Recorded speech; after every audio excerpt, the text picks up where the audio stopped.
Is this really true है? This is my club ना भाई, मैं नहीं पहचान पा रहा अपने क्लब को। भाई गलती हो गई यार जिम रेडक्लिफ, मैं तो तुम्हें बिल्कुल दानव दैत्य समझा था, तुम तो देव मानुष निकले यार। मतलब तुमने यहाँ पर मैन सिटी से उनका चीफ ऑपरेशनल ऑफिसर उठा लिया बिना किसी को भनक लगे, और अब तुम यहाँ पर डैन एशवर्थ या पॉल मिचेल में से कोई अपॉइंट करो और वो सारी बातें छोड़ भी दो। वो सारी बातें छोड़ दो, मतलब चलो ये तो फंक्शनल जो चीज़ें हैं जो कि आप बेसिकली बिहाइंड द सीन रह के करना चाह रहे हो वो कर रहे हो, लेकिन जो कल रिपोर्ट्स आई है भाई उसको देखकर तो दिल गार्डन गार्डन हो गया कि finally after these many years United have realise कि वो सब स्टैंडर्ड प्लेयर्स को क्लब में कंटिन्यू नहीं करने दे सकते, और ये किसी और ने नहीं, ओमार बरेदा ने किया है। अब देखो, एक ऐसा इंसान जो कि सिटी के 11 क्लब्स को कंट्रोल कर रहा है, तो डेफिनेटली भाई ऐसे ही नहीं उसको इतने सारे जो क्लब्स हैं उनकी पावर दी गई है ऑपरेशनल ऑफिसर के तौर पे, और आप यहाँ पर अपने क्लब को, एक सिंगल क्लब को कंट्रोल नहीं कर पा रहे हो, और वो बंदा आकर आपको रियलाइज कराता है कि भाई देखो एक काम करने का तरीका ये है, आपने पहले पास्ट में जिस तरीके से काम कर रखा होगा तब आप सक्सेसफुल हो गए, लेकिन पिछले 10 साल में जो सिटी ने किया है वो उनकी सक्सेस का राज है। जब से आपने यहाँ पर डेविड गिल को जाता देखा है और उसके बाद से आपने जो डाउनफॉल देखा है मैनचेस्टर यूनाइटेड का, अभी आप पिछले 10 साल में जिस भी इंसान ने यूनाइटेड को फॉलो करना शुरू किया ना, आप उससे पूछोगे कि what is that one thing जो कि सबसे ज़्यादा कंसर्निंग है यूनाइटेड के लिए, वो यही बोलेगा यार कि we keep on giving chances to players जो कि अच्छा नहीं भी कर रहे होते हैं, और क्योंकि हम इसलिए उनको कंटिन्यू करते हैं क्योंकि यहाँ पर हम उनको इतने बड़े प्राइस टैग पर और इतने बड़े वेज स्ट्रक्चर पर लेकर आते हैं कि कोई और क्लब उनको उस वेज स्ट्रक्चर पे लाने के लिए तैयार नहीं होता है। और एक बार अगर एक प्लेयर को वो सैलरी पैकेज मिल जाता है तो वो क्यों उससे नीचे जाने का ट्राई करेगा, या फिर अगर ऑप्शंस अगर उसके पास सामने रखे हुए हैं तो वो अगर उसके करंट वेज स्ट्रक्चर को मैच नहीं कर रहा है, भले ही वो यहाँ पे फुटबॉल खेले ना खेले, लेकिन पैसा बहुत इंपॉर्टेंट है भाई। देखो सीधी सिंपल सी बात है, आप मैं सारे लोग क्यों जॉब करते हैं? क्योंकि हमें अपना लाइवलीहुड अर्न करना है, हमें यहाँ पर अपने लिए बेहतर ज़िंदगी देखनी है और उसके लिए पैसा लगता है। तो सेम चीज़ फुटबॉलर के साथ भी है, और फुटबॉलर्स तो भाई वैसे भी आलीशान ज़िंदगी जीते हैं। यूनाइटेड इस वक्त पे बहुत ही बुरे टाइम पीरियड में फंसी हुई है, जहां पर आप देखोगे कि प्लेयर्स लाइक एंथनी मार्शल जो कि 9 साल से क्लब में हैं, वो अभी तक क्लब में बने हुए हैं और उनके लिए कोई बायर इंटरेस्टेड भी नहीं है। इसी तरीके से आपने देखा था कि हमें क्रिस स्मॉलिंग को कैसे करके रोमा को सेल करना पड़ा था, देन एलेक्सिस सैंचेज के टाइम पर भी सेम दिक्कत आई थी, देन आपने देखा था कि फिल जोन्स को हमने इतने साल कैरी किया टीम में, और जबकि वो बंदा आखिर 3 साल में इतनी मिनिमम अमाउंट ऑफ फुटबॉल भी नहीं खेला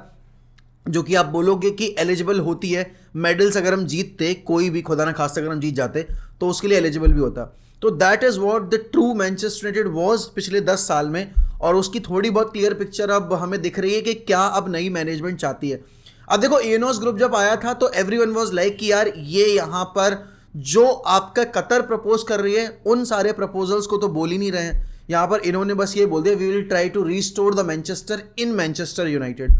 तो वो थोड़ा सा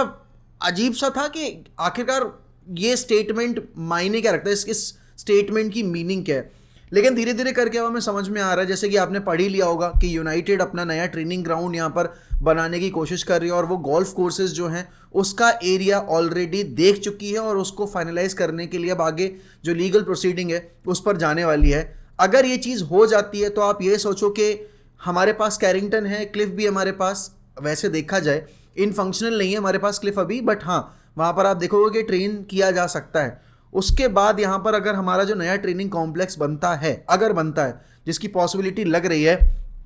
तो यूनाइटेड जो अपना स्टैंडर्ड है वो रेस करेगी। क्योंकि आपको अभी पता है कि यूरोज जो होने वाले हैं ग्रेट ब्रिटेन में, वहाँ पर सारे जो आपके स्टेडियम्स हैं उनमें से सिलेक्ट किए गए हैं जो बड़े बड़े क्लब्स के स्टेडियम हैं, लेकिन ओल्ड ट्रैफर्ड को सिलेक्ट नहीं किया गया है बिकॉज ऑफ देयर, आप बोलोगे, स्ट्रक्चरल कंडीशन। और यहाँ पर ये सबसे बड़ी एक शर्म की वजह है कि वेम्बली के बाद जिस स्टेडियम की सबसे ज़्यादा कैपेसिटी है उसको यूरोज़ के मैच होस्ट करने का मौका नहीं मिला है। पहले जब मैचेस होते थे old Trafford was so good कि यहाँ पर आपके वर्ल्ड कप क्वालिफायर्स और यूरो क्वालिफायर्स और यूरोज़ वगैरह के मैचेस आपको देखने को मिलते थे, बट अब वो चीज़ नहीं है। और पहले इंग्लैंड नेशनल टीम अपने मैचेस ओल्ड ट्रैफर्ड पर ही खेलती जब आपका वेम्बली तैयार नहीं हुआ था। इस वक्त पर वो कंडीशन नहीं है, तो यूनाइटेड अब धीरे धीरे करके वो सारी चीज़ें जो बाकी क्लब्स ऑलरेडी फॉलो कर चुके हैं, चाहे आप टॉटनहम हॉटस्पर्स की बात करो, चाहे आप यहाँ पर लिवरपूल के अभी जो उन्होंने एक्सटेंड किया अपना एंड वो उसकी बात करो, चाहे आप यहाँ पर बात करो आपके मैन सिटी की, आर्सेनल की जो कि नए स्टेडियम में मूव कर गए थे अपने हाइबरी से, वो सारी चीज़ें अब वो फॉलो कर रहे हैं। बात यह है कि वो देर से आए लेकिन दुरुस्त आए हैं। अगर हम ट्रांसफर्स की भी बात करें यहाँ पर, तो देखो यहाँ पर हमारे पास कुछ ऐसे प्लेयर्स हैं जो कि परफॉर्म नहीं कर रहे हैं और वो बहुत ही बड़े प्राइस टैग पर रहते हैं। अब जैसे कि एंटनी का केस अगर हम लेते हैं, तो एंटनी इस वक्त पे यहाँ पर आप देखोगे कि उस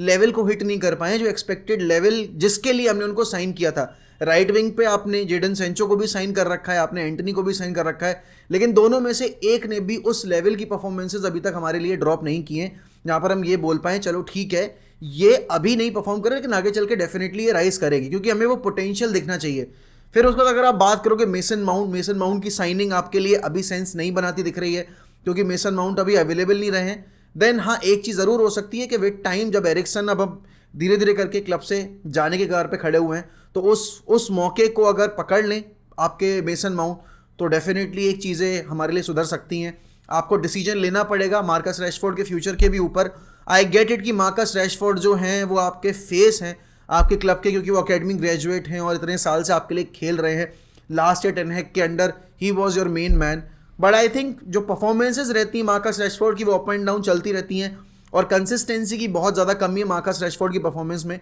तो कहीं ना कहीं यहाँ पर मार्कस रैशफोर्ड के ऊपर डिसीजन लेना बहुत ज़रूरी है। लेकिन इन सारी चीज़ों को करने के लिए आपको सबसे पहली चीज़ जो करनी है वो ये है कि to appoint the right people at the hierarchy. Already आप उमर बरेदा को अपॉइंट कर चुके हो, डेफिनेटली यहाँ पर आप डैन एशवर्थ को और या फिर आप बोलोगे पॉल मिचेल को अपॉइंट करना चाहते हो as a director of football. जब डायरेक्टर ऑफ फुटबॉल आ जाएगा तो फाइनेंसेस मैनेज करने में काफ़ी आसानी रहेगी, क्योंकि अभी देखो पिछले 10 साल में आपने क्या किया। आपने यहाँ पर अगर हम देखें तो पहले आपने वुडवर्ड को साइन कर रखा था एज ए CEO, जिसको बिल्कुल भी फुटबॉल की नॉलेज नहीं थी। उसके बाद आपने यहाँ पर रिचर्ड आर्नल्ड को अपॉइंट किया, जिनको अगेन कोई फुटबॉल की नॉलेज नहीं थी। और इसीलिए जो आपने साइनिंग्स देखी, चाहे आप पॉल पॉगबा की साइनिंग पर जो हमने हेफ्टी अमाउंट पे किया वो देखो, एलेक्सिस सैंचेज की साइनिंग देखो, चाहे आप यहाँ पर देखोगे कि जिस वक्त पर आपके सामने वर्जिल वैन डाइक का ऑफर रखा हुआ था साउथहैम्पटन से कि उन्होंने पहला आपसे कंफर्म करने की कोशिश की थी कि आप खरीदना चाहते हो या नहीं खरीदना चाहते हो, आपने वहाँ पर वर्जिल वैन डाइक के प्लेस पर विक्टर लिंडलॉफ को साइन किया। ऐसे ही आपने यहाँ पर जब आपके पास रूबेन डियाज और बाकी प्लेयर्स अवेलेबल थे मार्केट में, तब आपने हैरी मैग्वायर पर आगे बढ़ने की डिसीजन ली। उसके साथ ही साथ यहाँ पर जब एंजल डी मारिया का आपको ग्राउंड चेक करना चाहिए था कि भाई एंजल डी मारिया आना भी चाहते हैं या नहीं आना चाहते हैं, तब आपने यहाँ पर एंजल डी मारिया को साइन कर लिया। बास्टिन श्वाइनस्टाइगर को जिस एज टाइम पर साइन किया गया कंसिडरिंग हिज इंजरी रिकॉर्ड, वो काफ़ी गलत था। तो जो सक्सेस जो आप बोलोगे जो कंटिन्यूस सक्सेशन रहा है खराब डिसीजंस का, उसके चलते यहाँ पर सफरिंग पीरियड जो है वो काफ़ी बढ़ता चला गया और यहाँ पर कोई भी क्लब जो है वो अपने सब स्टैंडर्ड प्लेयर्स को नहीं कैरी करता। अगर हम बात करें यहाँ पर लेट्स से कि टॉक अबाउट मैन सिटी, तो मैन सिटी तो अपने टॉप टैलेंटेड प्लेयर्स को जो अभी भी प्राइम पर हैं उनको सेल करने में नहीं झिझकती है, क्योंकि उनको पता है कि उनको अगर स्क्वाड को और बेहतर करना है तो उनको फ्रेश प्लेयर्स लाने पड़ेंगे, पोटेंशियल प्लेयर्स लाने पड़ेंगे। यहाँ पर आप देखो उन्होंने जब डेविड सिल्वा ने क्लब छोड़ने के बाद भी 3 साल 4 साल और फुटबॉल खेली, बट उन्होंने वहाँ से मूव ऑन किया। देन विंसेंट कंपनी हो गए, आप अगर बात करोगे कोलोरोव वगैरह जो उनके पास थे पहले, उनसे मूव ऑन किया। उन्होंने नोलितो को साइन किया था, नोलितो से मूव करने में उन्होंने एक सीज़न नहीं लगाया, जिस सीजन साइन किया नोलितो नहीं चला, अगले सीजन में उन्होंने वापस से उसको बेच दिया। देन क्लॉडियो ब्रावो एक सीजन नहीं चला, ऐसा नहीं। अब देखो यही वाली बात है, अगर इस साल आपके आंद्रे ओनाना नहीं चलते हैं तो क्या यूनाइटेड की हायरार्की में इतनी कुब्बत है कि वो आंद्रे ओनाना को बोले कि नहीं you are not the one and हम नया गोलकीपर लेकर आएंगे। मैन सिटी ने ये चीज़ की थी जब क्लॉडियो ब्रावो को बार्सिलोना से साइन किया गया था, तब इसी उम्मीद से किया गया था कि भाई he is a sweeper keeper, good ball distributor है वो, तो पेप के सिस्टम में बहुत सही से फिट करेगा क्योंकि लुइस एनरिक के अंडर वगैरह खेल कर आ रहा था। बट देन अगेन यहाँ पर वो काम नहीं किया और तुरंत अगले सीजन में जाकर वो एडरसन लेकर आए। आप इसी तरीके से देखोगे कि उन्होंने ज़्यादा वक्त नहीं ज़ाया किया, उनको पता था कि फर्नांडिनो 2-3 साल और उसके बाद हमें नया प्लेयर चाहिए होगा, तो वो पहले ही रॉड्री को प्रिपेयर कर रहे थे और रॉड्री को वो लेकर आ गए एटलेटिको मैड्रिड से। इसी तरीके से आप देखो यहाँ पर उन्होंने जब अभी हालैंड साइन किया तो सिर्फ हालैंड के भरोसे नहीं थे वो, इसीलिए उन्होंने जूलियन अल्वारेज भी साइन किया साइड बाय साइड। और अभी आप देखो उनकी डोकू की साइनिंग हो गई। देन आप बोलोगे यहाँ पर जिस तरीके से उन्होंने आप बर्नार्डो सिल्वा को जब पिक किया था, तो और अगर मैं लिवरपूल की बात करूं, अभी लिवरपूल के पास proper out and out CDM नहीं है,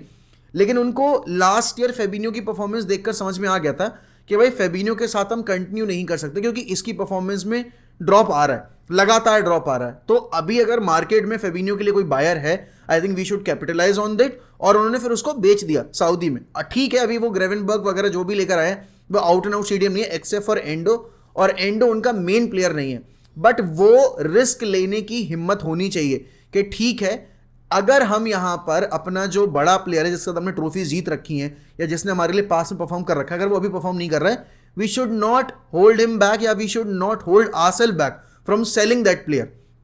जो कि हमारा क्लब नहीं करता है। हमने पॉल पॉग्बा को इतने साल कंटिन्यू करवाया, at the end he left as a free agent. Then same हुआ विद योन माटा, सेम हुआ विद आपका जेजे लिंगार्ड, सेम होने वाला है आपका विद एंथनी मार्शल। एंड यहाँ पर इसीलिए बहुत ज़रूरी है कि जो प्लेयर्स आपके कॉन्ट्रैक्ट बाउंड हैं और अगर वो परफॉर्म नहीं कर रहे हैं, I think it's the right time to move on from those players. और मैं एंटनी को सीजन के एंड तक ही एक्सपेक्ट कर रहा हूँ कि टाइम मिलेगा, क्योंकि 2 साल एक प्लेयर को परफॉर्मेंस निकलवाने के लिए और परफॉर्मेंस उसकी क्या बन सकती है आगे चलकर वो जज करने में आई थिंक इनफ होते हैं। 2 साल के अंदर भी अगर वो प्लेयर अपना पोटेंशियल का 50% भी रीच नहीं कर रहा है, आई डोंट थिंक फिर उसको तो हमें कंटिन्यू करना चाहिए। एक अच्छी चीज़ ये है कि यहाँ पर आपको